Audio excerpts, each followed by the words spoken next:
আজকে এই 2 তারিখ পর্যন্ত আমরা রাজ্যের বাইরে আলু গেছে 8,43,294 মেট্রিক টন। 8,43,294 মেট্রিক টন আলু অলরেডি বাইরে চলে গেছে। আমাদের হাতে এখন আলু রয়েছে 6,02,000 মেট্রিক টন। আমাদের রাজ্যে প্রতিদিন আলুর খরচ লাগে 18,000 মেট্রিক টন। এই 18,000 মেট্রিক টনের মধ্যে 5,000 মেট্রিক টন শুধু কলকাতায় লাগে। এবং ডিসেম্বর মাস যেহেতু কাঁচা শাকসবজি উৎপাদন বেশি হয়, তাই এই মাসটায় আমাদের সারা রাজ্যে আলু খরচ লাগে 15,000 মেট্রিক টন। আপনারা জানেন যে দানার ঝড় হওয়ার জন্য, বৃষ্টি হওয়ার জন্য আলু চাষ 15 দিন পিছিয়ে গেছে। অর্থাৎ যে নতুন আলু আমরা ডিসেম্বর মাসের 20 থেকে 25 তারিখের মধ্যে আমরা নতুন আলু পেয়ে যেতাম, যেটা বর্ধমান, বাঁকুড়া, হুগলির কিছু অংশে চাষ হতো, সেই চাষটা 15 দিন পিছিয়ে গেছে। অর্থাৎ এই আলু পেতে আমাদের প্রায় জানুয়ারি 10 থেকে 15 তারিখ লাগবে। এবং উত্তরবঙ্গের যে আলুটি নতুন চাষ হয় সেটা 20 ডিসেম্বর পাওয়া যায়, সেটা উত্তরবঙ্গের জন্যই খরচ হবে। যেহেতু আমাদের রাজ্যে 6,02,000 মেট্রিক টন আলু এই মুহূর্তে স্টোরে রয়েছে, আমাদের এখনো 40 থেকে 45 দিন চালাতে হবে। এই আলু যা রয়েছে তাতে সাফিসিয়েন্ট। এবং জেনে রাখবেন, এর বাইরে কেউ যদি আলু নিয়ে যায় তাহলে আমাদের আলু ক্রাইসিস পড়বে। সেজন্য আমাদের রাজ্যের মাননীয় মুখ্যমন্ত্রী, তিনি রাজ্যের কথা ভেবে, মানুষের কথা ভেবে তিনি বলেছেন যে আমাদের রাজ্যের চাহিদা মিটিয়ে যদি থাকে আমরা বাইরে পাঠাবার বা অন্যত্র পাঠাবার ব্যবস্থা করব। এবং জেনে রাখবেন, তিনি এও বলেছেন যে আলু উদ্বৃত্ত থাকলে আমাদের আইসিডিএস বা মিড ডে মিলের জন্য সরকার তা কিনে নেবে। কিন্তু দুর্ভাগ্য, একদিকে বিজেপির কেন্দ্রীয় সরকার, তারা রাজ্য সরকারকে সম্পূর্ণ অন্ধকারে রেখে মালদার মেহেদিপুর এবং দক্ষিণ দিনাজপুরের হিলি, চাংরাবান্ধা এইসব জায়গা দিয়ে ব্যাপক আলু বাংলাদেশে তারা নিয়ে চলে গেছে। এটা আমরা মনে করছি যে বিজেপি একটা রাজনৈতিক চক্রান্ত করে রাজ্যকে হেনস্থা করবার চেষ্টা করছে।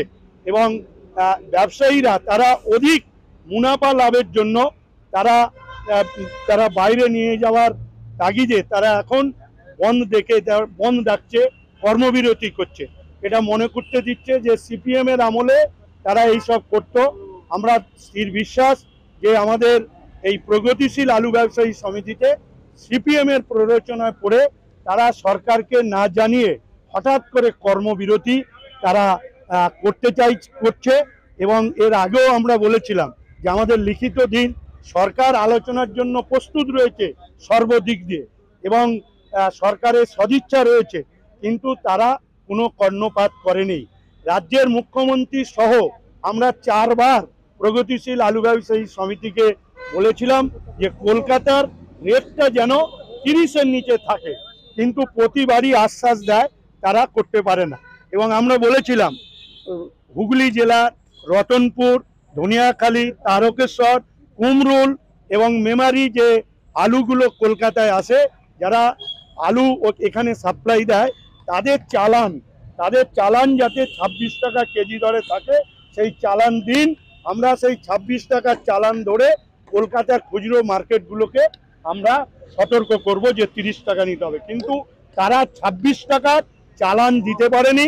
এবং বারে বারে সরকারের যে আমাদের যেটা বলেছিলাম যে 30 টাকা কলকাতার নিচে রাখতে হবে, সেটা তারা রাখতে পারেনি। সেজন্য আমাদের রাজ্যের মাননীয় মুখ্যমন্ত্রী রাজ্যের মানুষের কথা ভেবে এবং রাজ্যের মানুষের চাহিদাকে তিনি মিটিয়ে পরবর্তী পর্যায়ে যদি উদ্বৃত্ত আলু থাকে তখন বাইরে যাবে, না হলে সরকার কিনে নেবে।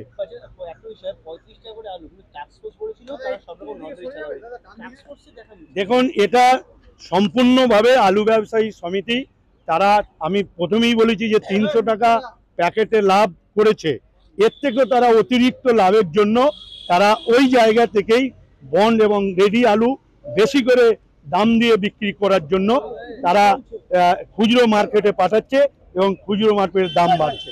কিন্তু আমরা সর্বান্তকরণে আমরা চেষ্টা করছি।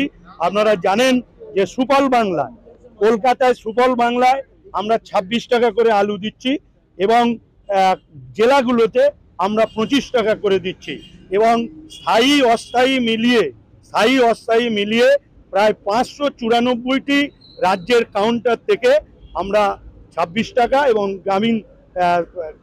গ্রামীণ অঞ্চলের জেলায় 25 টাকা করে আমরা আলু দিচ্ছি।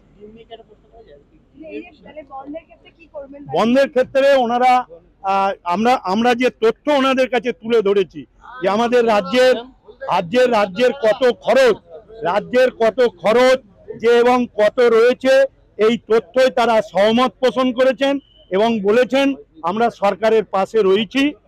আগামীকাল তারা জরুরি মিটিং ডেকে সিদ্ধান্ত নেবে। তবে এটুকু শুনে নিই, বন্ধ হলো, সরকার কিন্তু পরিবর্তিত পরিস্থিতিতে মানুষের কল্যাণের জন্য এবং মানুষের চাহিদা পূরণের জন্য যে কোনো কঠোর ব্যবস্থা নিতে পারে। আমরা জানি যে এই মুহূর্তে রাজ্যের কোনো কৃষকের কাছে আলু নেই, কোনো খুচরো আড়তদারের কাছে আলু নেই। আমরা তদন্ত করে দেখেছি 40 জন স্টোর মালিক এবং বড় ব্যবসায়ীর কাছে সম্পূর্ণ আলু চলে গেছে এবং বেশ কিছু স্টোর মালিকের তালিকা এবং ব্যবসাদের তালিকা আমরা পেয়েছি।